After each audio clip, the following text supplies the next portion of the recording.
Mateo chapter 21 verse 1. Nang malapit na sila sa Jerusalem, dumaan sila sa Bethphage sa bundok ng mga Olibo. Intusan ni Jesus ang dalawa sa kanyang mga alagad. Pumunta kayo sa susunod na nayon at makikita ninyo kaagad doon ang isang babaeng asno na nakatali, kasama ang kanyang anak. Kalagan ninyo ang mga yun at dalhin sa akin. Kapag may nagtanong sa inyo, sabihin ninyong kailangan iyon ng Panginoon at ibibigay niya agad ang mga iyon sa inyo. Sa gayon, natupad ang sinabi ng propeta, sa lungsod ng Zion ay pahayag ninyo, tingnan mo, ang inyong hari ay dumarating, siya'y magpakumbaba, masdan mo't siya'y nakasakay sa isang asno at sa isang bisiro na anak ng asno.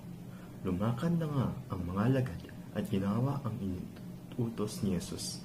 Dinala nila kay Jesus ang asno at ang bisiro at isinapin sa likod ang mga ito ang kanilang balabal at sumakay si Jesus. Maraming naglatag ng kanilang balabal sa daan. Mayroon namang pumutol ng mga sanga ng kahoy at ito'y inilatag sa daan. Nagsisigawan ang mga taong nauna at sumusunod sa kanya.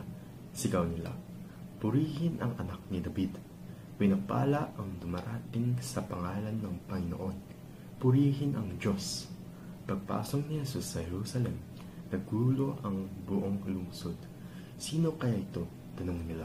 Si Jesus, ang propetang taga Nazareth sa Galilea, sagot ng karamihan. Pumasok si Jesus sa templo at ipinagtabuyan niyang palabas ang mga nagtitinda at namimili roon.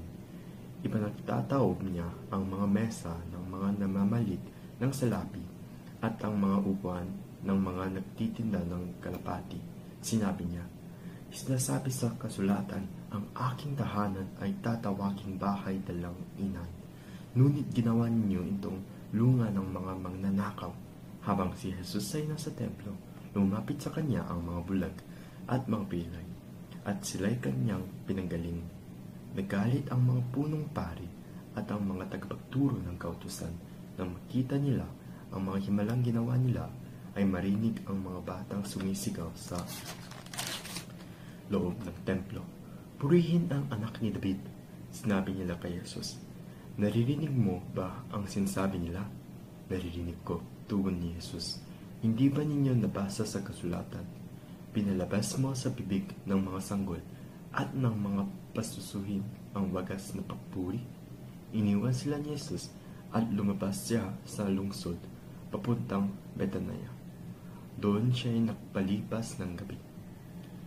Kinaumagahan nang si Jesus ay pabalik sa lungsod, siya ay nakaramdam ng gutom. Nakita niya ang isang puno ng igos sa tabi ng daan at nilapitan niya. Wala siyang nakitang bunga kundi mga dahon lamang. Kaya sinabi niya ito, hindi ka na mamunga kailanman. Agad na nagtuyon ang puno. Nakita ng mga alagad ang nangyari at sila'y namangha. Paanong nagtuyo agad ang puno ng igos? Tanong nila. Sumagot si Jesus, tandaan ninyo, kung kayo'y maniniwala at hindi mag-aalinlangan, magagawa rin ninyo ang ginawa ko sa puno ng igos na ito. Hindi lamang iyan, kung sasabihin ninyo sa bundok na ito, umalis ka riyan at tumalon ka sa dagat, mangyayari ang inyong sinabi. Anumang hingin ninyo sa panalangin ay tatanggapin ninyo kung naniniwala kayo. Pumasok si Jesus sa templo.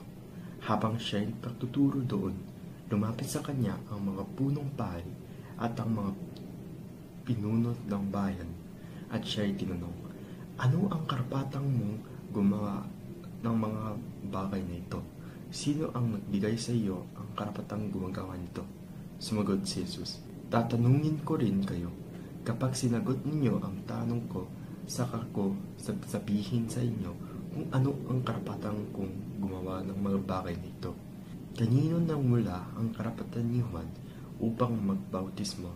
Sa Diyos ba o sa tao? Kaya't sila'y nag-usap-usap. Kung sasabihin natin mula sa Diyos, sasabihin naman niya sa atin, bakit hindi ninyo siya paniniwalan? Ngunit kung sasabihin natin mula sa tao, bakit kung ano ang gawin sa atin ng mga taong bayan, sapagkat kinikilala ng lahat na si Juan ay isang propeta. Kaya't sumagot sila kay Jesus, hindi namin alam. Sinabi naman niya sa kanila, hindi ko rin sasabihin sa inyo kung saan galing ang karapatan kong gumawa ng mga bagay nito. Ano ang palagay ninyo rito? May isang taong may 2 anak na lalaki. Lumapit siya sa nakatatanda at sinabi, anak, pumunta ka na yon sa ubasan at magtrabaho ka roon. Ayaw ko po, tugon nito. Ngunit nagbago ninyo ito ng pasya at nagtrabaho sa ubasan. Lumapit din ang ama sa ikalawa at ganoon din ang kanyang sinabi. At tumugon, opo, ngunit hindi naman pumunta sa ubasan. Sino sa 2 ang sumunod sa kalooban ng kanyang ama? Ang nagkakatanda po, sagot nila. Sinabi sa kanila ni Jesus, tandaan ninyo, ang mga maniningil ng buwis at ang mga bayarang babae ay nauna pa sa inyo na makapasok sa kaharian ng Diyos. Sapagkat maparito sa inyo si Juan ang itinuro ang pagsunod sa kalooban ng Diyos at hindi ninyo siya pinaniwalaan, ngunit naniwala sa kanya ang mga maniningil ng buwis at ang mga bayarang babae. Nakita ninyo ito, subalit hindi pa rin kayo nagsisi tumalikod sa inyong mga kasalanan at hindi rin kayo naniwala sa kanya. Pakinggan ninyo ang isa pang talinhaga, sabi ni Jesus. May isang taong nagtanim ng ubas sa kanyang bukid. Binakuran niya ang ubasan, nilagyan ng pisaan at nagtayo ng isang tore. Pagkatapos, ang ubasan ay kanyang pinaupahan sa mga magsasaka at siya'y napunta sa ibang lupain. Nang dumating ang panahon ng pitasan ng ubas, pinupunta ng mga-ari ng ubasan ang kanyang mga tauhan upang kunin sa mga magsasaka ang kanyang bahagi. Ngunit sinunggaban ng mga magsasaka ang mga tauhan. Binubog nila ang isa, pinatay ang ikalawa, at binato naman ang ikatlo. Muling nagpadala ang may-ari ng tauhan. Mas marami kaysa una, ngunit ganoon din ang ginawa ng mga nagsasaka sa mga ito. Sa kahuli-hulihay, pinapunta niya ang kanyang anak na lalaki. Sabi niya sa sarili, marahil na may igagalang nila ang aking anak. Ngunit nang makita ng mga magsasaka ang anak, sila'y nag-usap-usap. Ito ang tagapagmana. Hali kayo, patayin natin siya upang mapasa atin ang kanyang mamanahin. Kaya siya'y sinunggaban nila, inihagis sa labas ng ubasan at pinatay. At tinanong sila ni Jesus, pagbalik ng may-ari ng ubasan, ano kaya ang gagawin niya sa mga taong iyon? Sumagot sila, papatayin niya sa kakilakilabot na paraan ang masamang iyon at pauupahan ang ubasan sa ibang masasaka na magbibigay sa kanya ng kanyang bahagi sa panahon ng pamimitas. Napagtuloy si Jesus.